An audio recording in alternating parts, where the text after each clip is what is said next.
Bhavnagar RTO દ્વારા ખેડૂતોના માલવાહક વાહનોમાં રાત્રિ અકસ્માત નિવારણ માટે ટ્રેક્ટર તેમજ અન્ય વાહનોમાં રેડિયમ પટ્ટી લગાવવામાં આવી।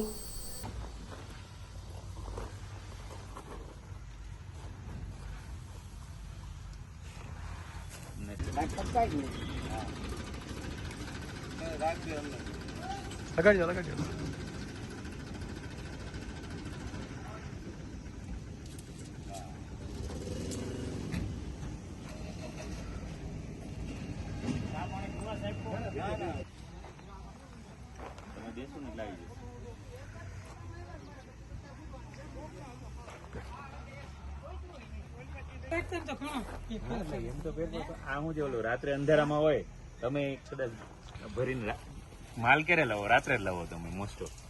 રાત્રે સાઈડમાં પડ્યું હોય ને કઈ દેખાય નહીં, બંધ પડ્યું પાછળથી વાહન આવતી તમારે બંધ પડ્યું હોય તો એ સ્થિતિમાં પાછળથી આવતા હોય વાહન એમને ખ્યાલ ના હોય સામેથી, એટલે આ જે રિફ્લેક્ટર લગાડેલું હોય ને તો એની ઇફેક્ટ પડે ને ખબર પડે કે આગળ કોઈ વાહન ઊભું છે, એના માટેનું।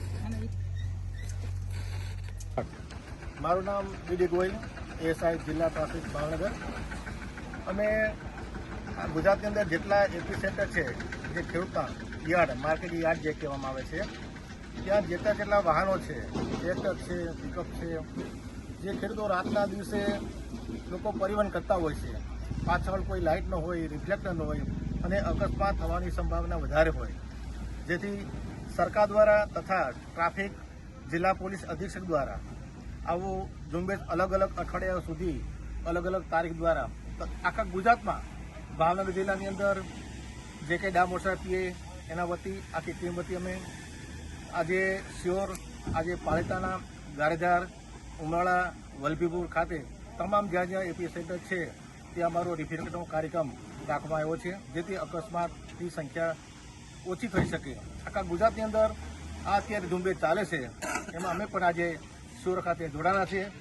ખેડૂત ભાઈઓ અમારી સાથે છે, તેમના તમામ વાહનો દ્વારા પણ અમે રિફ્લેક્ટર લગાવવાની કામગીરી આજે કરી છે। ખૂબ ખૂબ ધન્યવાદ, થેન્ક યુ સાહેબ। ખેડૂતોને તમે જે આપણે માર્ગદર્શન આપો છો એ પોતે પોતાના આરટીઓના નિયમ પ્રમાણે બધું કાર્ય કરે છે?